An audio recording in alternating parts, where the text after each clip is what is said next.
வணக்கம் நண்பர்களே, இன்று நாம ரொம்ப சுவையான சாஃப்டான வெண்பொங்கல் எப்படி செய்வதுன்னு பார்க்கலாம்.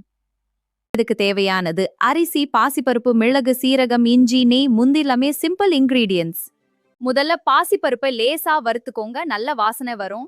பாருங்க, இப்படி லைட் கோல்டன் கலர் ஆகும். இப்போ அரிசி, பருப்பு சேர்த்து நன்றாக கழுவி குக்கர்ல போட்டு வேக வைக்கணும்.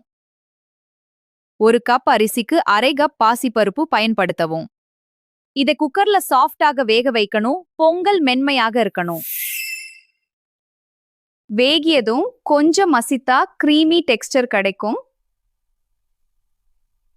நெய்யில் முந்திரி, மிளகு, சீரகம், இஞ்சி, கருவேப்பிலை சேர்த்து தாளிக்கணும். இந்த தாளிப்பை பொங்கலுக்கு மேல ஊட்டி நல்லா மிக்ஸ் பண்ணுங்க. பாருங்க, சாஃப்ட் கிரீமி பொங்கல் ரெடி. இதுக்கு சாம்பார், தேங்காய் சட்னியுடன் சாப்பிட்டா ரொம்ப ருசி. சூப்பரா இருக்கு. டெம்பிள் ஸ்டைல் டேஸ்ட் வீட்லயே செய்யலாம். இந்த வீடியோ பிடிச்சிருந்தா லைக் பண்ணுங்க, ஷேர் பண்ணுங்க, இன்னும் ரெசிபீஸ்க்காக சப்ஸ்கிரைப் பண்ணுங்க.